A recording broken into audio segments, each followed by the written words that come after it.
ഇപ്പോൾ വീണ്ടും ഒരു ശനിയാഴ്ച വൈകുന്നേരം ആയിരിക്കാം കേട്ടോ. അപ്പോൾ ഞാൻ തെമ്മൂന്ന് ഒരു സൈക്കിളിൻ്റെ കാരിയർ ഓർഡർ ചെയ്തിട്ടുണ്ടായിരുന്നു. ആ സൈക്കിൾ കട തുറന്നിട്ടില്ല കേട്ടോ. പിന്നെ എന്താ പറ്റിയാണോ താൽക്കാലികമായി അടച്ചു എന്നാണ് എഴുതി വെച്ചേക്കണത്. അപ്പോൾ തെമ്മൂന്ന് സാധനം ഓർഡർ ചെയ്തു. അതിനകത്ത് തന്നെ LNKയും സ്പാനറും കാര്യങ്ങളൊക്കെ ഉണ്ടായിരുന്നു. അപ്പോൾ അത് അസംബിൾ ചെയ്തിട്ട് ഫിറ്റ് ചെയ്തിട്ട് ഷോപ്പിങ്ങിന് പോകാനാണ് കേട്ടോ. കാരണം ഭയങ്കര ബുദ്ധിമുട്ടാണ്. ഫ്രണ്ടിലെ ചെറിയ കോട്ട മാത്രമേ ഉള്ളൂ. അരിയൊക്കെ എടുക്കുമ്പോൾ ഭയങ്കര പാടാണ് അവിടുന്ന് കൊണ്ടുവരാൻ. അങ്ങനെ ഇത് ഫിറ്റ് ചെയ്തു. ഇനിയിപ്പോൾ ഇത് ഐസോയിലേക്കാണ് പോണത്. അവിടെ നിന്ന് കൊട്ട മേടിക്കണം ബാക്കിൽ വയ്ക്കാൻ. പിന്നെ ഇതൊക്കെ ബാക്കി വന്ന സാധനങ്ങളുണ്ട്. ഇത് എവിടെ വയ്ക്കണമെന്ന് ഒരു പിടിയില്ല. സ്പാനർ LNK ആണെങ്കിലും ഈ രണ്ട് സാധനം കണക്ട് ചെയ്യാനുള്ള ഒരു ഗ്യാപ്പും കണ്ടില്ല.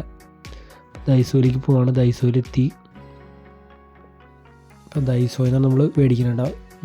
ഹ്യാക്കുവൻ 100 ഗുണിതങ്ങളായിട്ട് ഒരു 1000 രൂപയ്ക്കുള്ളിൽ അത്യാവശ്യം കിട്ടുന്ന സാധനങ്ങൾ കിട്ടും ഇവിടെ.